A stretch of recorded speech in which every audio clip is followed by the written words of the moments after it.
During my career as a backup singer with Vernon and Ruby Shakely and the Shakettes, it often occurred to me that this was not a lifetime occupation and that someday I would have to figure out my rightful place in society. I did not want to think about these things.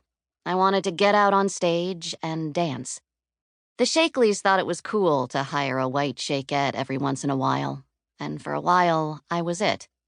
Previous to that, I had been a graduate student sitting in the library at the University of Chicago, getting older and older, trying to think of a topic for my doctoral dissertation, and once having found the topic, trying to write about it. I was an English major, and I intended to write something that would turn into a book entitled Jane Austen and the War of the Sexes. Another thing I did not like to think about was how much I did not want to write about this or any other thing. Once in a while, I would take a part-time job to see if some other calling was calling to me, but I did not enjoy work in a bookshop or a restaurant. I did not want to put on adult clothes and go into the loop and get a job in advertising. Actually, I was and had always been a rock and roll addict. You can hardly admit this to the college advisor of your high school, but what led me to the University of Chicago in the first place was the large number of local blues and jazz clubs, as well as a substantial rock and roll scene.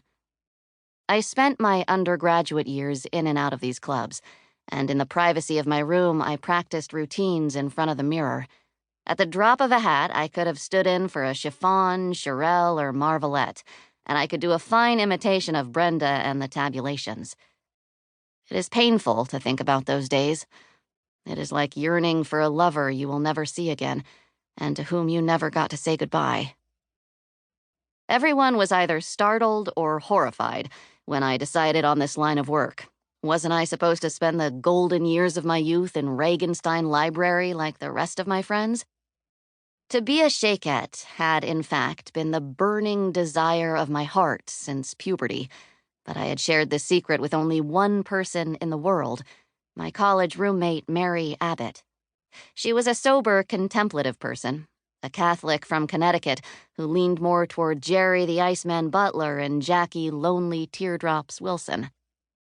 She had been assigned as my freshman roommate, and I loved her at once. She had lugged from Connecticut to Chicago a large wooden box containing over 750 choice and vintage 45s. Second of all, her new wardrobe hung in the closet week after week with the price tags still on, while Mary wore her real clothes, the ones she had rolled up in a duffel bag, day after day. To go to church, she wore the things her mother had bought her, with the price tags tucked into the sleeves. It did not take us long to discover that what we liked to do best was to sit endlessly talking and listening to the same record over and over again. One particularly grim winter weekend, we played I Love You, Eddie, the flip side of the Crystals' major hit He's a Rebel, all weekend until our dorm mates felt we had wigged out. Mary admired the early Ruby, whose hits included Jump for Cover, Man He's Mine, Shakin' Boogie, and the immortal Love Me All Night Long. When the time came for me to go on the road, Mary did not entirely approve of my decision, which she felt was my way of staving off real life. While this was true, it was also true that never again in my life would someone say, "Hey, Geraldine, want to wear a Day-Glo dress with fringe, smoke a lot of reefer, and dance as a backup to a rock and roll star?" Mary was my closest friend, and in fact my favorite person. I deeply admired her devotion to religion, and when she took me to church with her, I found myself close to tears. I come from a family of relentlessly assimilated Jews, and my experience of ritual and observance was minimal.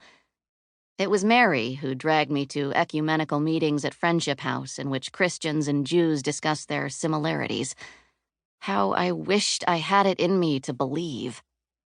But just as I had not fit in high school, and just as I was a misfit as a graduate student in the English department, I felt I also did not have an allotted place in the angelic order.